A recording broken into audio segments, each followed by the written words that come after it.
Olá a todos, hoje é dia 22 de dezembro de 2019, meu nome é Gilmar e eu estou aqui com mais um vídeo para comentar as principais notícias da semana.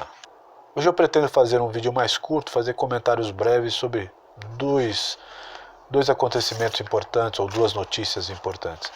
A primeira é sobre as medidas econômicas anunciadas pelo presidente eleito Alberto Fernandes, que tem como vice a Cristina Kirchner, né, que foi presidente, envolvido em uma série de maracutaias aí, meio no estilo Lula-Dilma.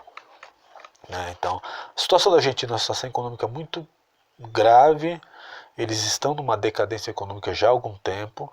Nesse ano a inflação deve fechar da ordem aí de 55%. Só para a gente ter uma comparação, a inflação no Brasil deve ficar entre 4% e 4,5%. Na Argentina, 55% ao ano. Para vocês verem a distância que nós estamos aí da Argentina em termos de estabilidade econômica.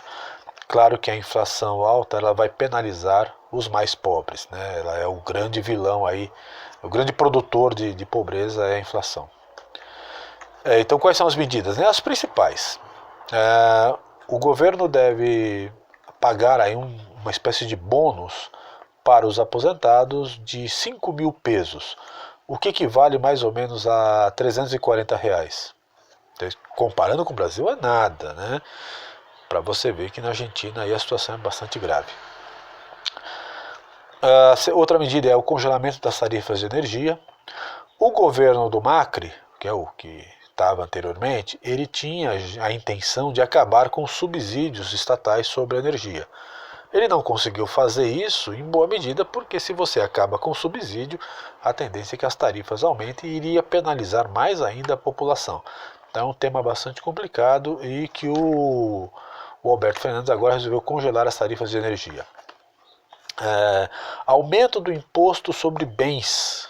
Na Argentina, se você tem um imóvel, um bem aí no valor, transferindo aí para o dinheiro nacional, para a gente ter uma ideia, no valor de mais ou menos de até R$200 mil, você é isento de pagar esse imposto.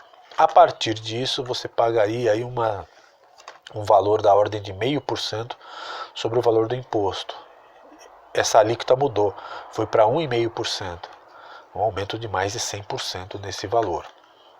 Claro que é um imposto que vai pagar aí a classe média e aqueles mais ricos.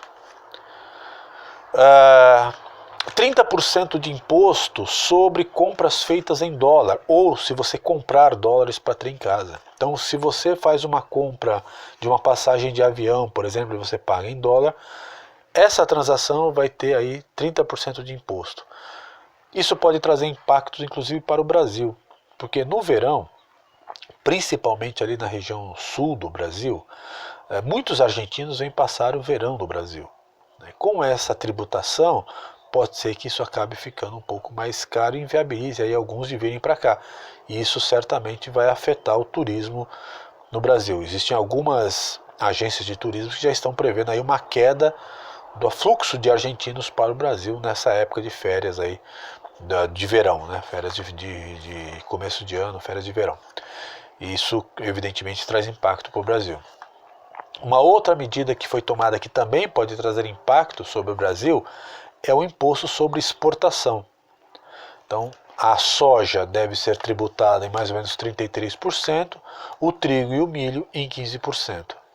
Com relação à soja, o Brasil não importa a soja da Argentina, mas sim importa muito trigo. O Brasil é o maior importador de trigo da Argentina. Então, se aumenta a tributação sobre o trigo, vai aumentar o preço do produto e, consequentemente, pode também trazer impactos no preço do pãozinho, por exemplo, né?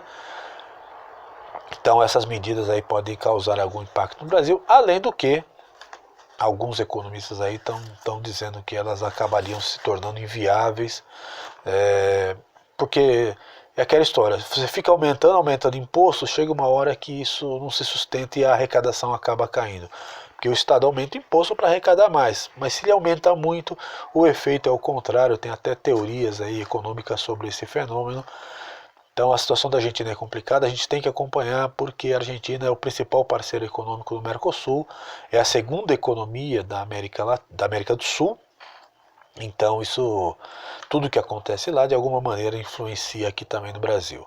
Então vamos acompanhar aí, que o desejo nosso é que a Argentina saia da crise, mas com o governo à la Kirchner, peronismo, é muito difícil que de fato a Argentina consiga superar essa crise. Enfim, vamos acompanhar. Nós estamos terminando o ano e vamos fazer aí um ano de governo Bolsonaro. E eu sou absolutamente tranquilo em afirmar que nós temos um governo que acertou muito. Bolsonaro está fazendo um excelente trabalho.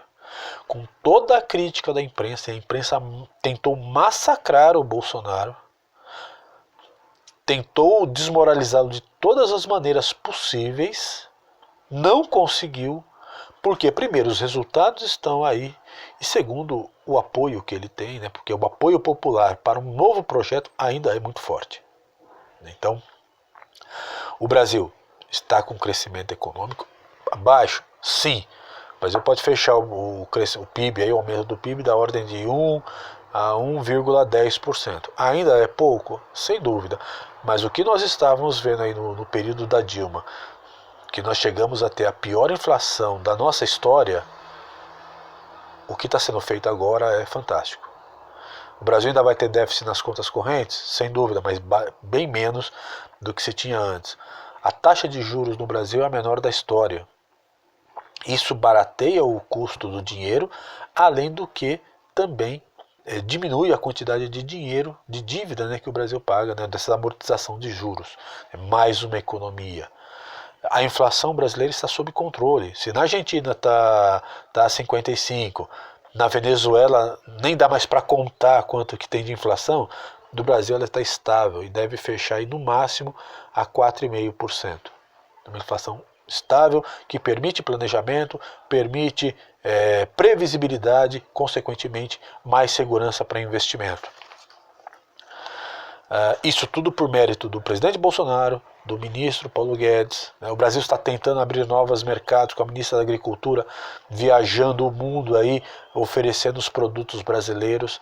Então, nós podemos efetivamente, no nível econômico, entrar num ciclo de crescimento muito importante, muito necessário para o Brasil. Bolsa de valores batendo recorde atrás de recorde. Todos os analistas que trabalham aí com a bolsa, né, com investimento, são unânimes em afirmar que nós estamos vivendo um novo ciclo. Até os mais pessimistas, que dizia que ia ter uma correção do índice, a bolsa ia necessariamente ter uma correção porque estava muito esticada, erraram tudo. Tá? A Bolsa de Valores do Brasil, né, a de São Paulo, a Bovespa, e mesmo a dos Estados Unidos, né, ela tem demonstrado força para sustentar esse ciclo de crescimento econômico que nós estamos próximos de viver. E o Brasil finalmente pode aproveitar esse crescimento. Porque todos os outros ciclos de crescimento econômico aí dos últimos 20 anos, o Brasil ficou para trás. E agora pode ser que a gente esteja aí aproveitando esse ciclo econômico. Além do que, outra coisa importantíssima para um país como o Brasil, a diminuição dos índices de violência. O Brasil tinha violência, matava as pessoas, mais gente do que em guerras, do que países que estavam em guerra. Então a diminuição de 20% a 22% nos índices de violência, caindo em todos os níveis, homicídios, latrocínio, roubo de carga, assalto ao banco, tudo isso está diminuindo. Isso para um país com essa tradição de violência que o Brasil tinha, e ainda tem, né, é muito importante. O trabalho é longo, é difícil, é preciso mudar as leis, tem aí a resistência do Congresso, o Congresso às vezes já joga contra os interesses do Brasil, mas nós temos avançado bastante. Méritos do presidente Bolsonaro, méritos do ministro Sérgio Moro. Tá? Ponto negativo, Supremo Tribunal Federal. Né? Como eu já falei em alguns vídeos, o Supremo foi realmente o baluarte, ali, o ponto de resistência do atraso do Brasil. O Supremo Tribunal Federal fez uma articulação literalmente espúria para mudar uma decisão do próprio Supremo Tribunal Federal, que era permitir a prisão em segunda instância, para libertar os corruptos. E o próprio chefe da quadrilha, o Lula, foi solto pelo STF por conta dessa decisão imoral. Então, ponto negativo no Brasil é o Supremo Tribunal Federal, que jogou contra o progresso, jogou contra a construção desse novo país. Mas a gente está avançando. Idas e vindas, a gente está avançando. Muita coisa para ser feita. Existe o projeto de segunda instância que está tramitando no Congresso, provavelmente não vai ser votado esse ano, vai ficar para o ano que vem, mas nós temos que pressionar. O que está claro é que sem pressão popular as coisas não andam. O Congresso não age, o Supremo não age. Aliás, age contra os interesses do Brasil.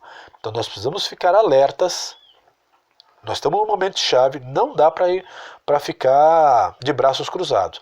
Pressione seus deputados, pressione seus senadores para aprovar o projeto de lei da prisão em segunda instância, para que criminosos de qualquer nível, seja de colarinho branco, seja de crimes violentos, etc., possam e devam cumprir a pena para que a sociedade perceba que o crime não tem mais vez, que a impunidade não será mais a norma no Brasil.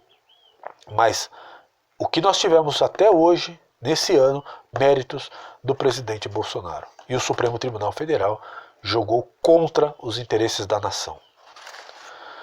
Por fim, só para fechar o vídeo, aí, eu quero fazer um meia-culpa, né? A maioria de vocês certamente acompanhou aí o caso Carol Weller.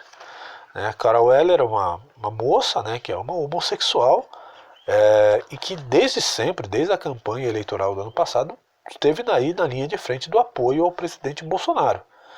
Então, não, e é claro, né, até era importante o apoio dela porque quebrava aquele estigma de que o presidente Bolsonaro era homofóbico. Então você tinha uma homossexual que dizia, não, aqui o presidente é importante, eu estou apoiando ele, etc. E não é nada disso. Isso foi importante para a campanha.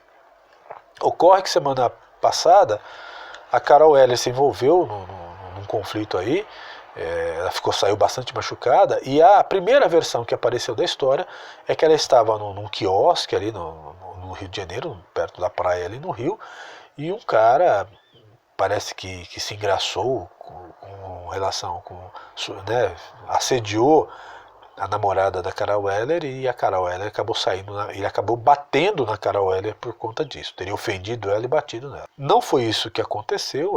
A investigação da Polícia Civil, e eu quero dizer aqui parabéns para a Polícia Civil, que fez um ótimo trabalho, a partir das imagens das câmeras, mostrou que na verdade foi a Carol Weller que partiu para cima do rapaz. Eles de fato se atracaram, mas ela acabou caindo, batendo com o rosto no chão e ficando muito machucada. Então não foi um crime homofóbico, não foi um crime de machismo, não foi uma agressão, nada disso. Ela que infelizmente procurou. E por que eu estou fazendo meia culpa? Porque eu caí na história, né? Eu acabei me precipitando e assumindo que o que ela tinha dito era verdade. Por isso que eu digo, às vezes eu atraso, eu demoro um pouco para comentar uma notícia, exatamente para poder ter todos os elementos e não comentar no calor do momento com as emoções afloradas, que aí você pode cometer erros, né? Não foi em um vídeo que eu comentei sobre a Carol, mas eu fiz um post ali no Twitter que acabou. Eu fui induzido ao erro pelas imagens. As imagens eram fortes, ela ficou de fato muito machucada, mas infelizmente era mentira. E se ela declarou que ela foi agredida por questão de homofobia, ela precisa ser punida exemplarmente, porque aqui, como eu já disse antes, não existe bandido de estimação. Cometeu o crime, cumpra a pena, pague pelo que você fez. Certo? Eu vou ficando por aqui. Se vocês gostaram, deixem seu like, deixem seus comentários, se inscrevam no canal. E eu queria desejar a todos aí um ótimo Natal, um Natal de paz, de alegria, de fraternidade com a família. O Natal não é o feriado onde você vai encher a cara, se divertir. O Natal é a festa da esperança, é a comemoração do nascimento de Jesus. E por isso é a festa da família, a festa da irmandade, a festa da esperança. Um bom Natal a todos e nos vemos no próximo vídeo. Até mais.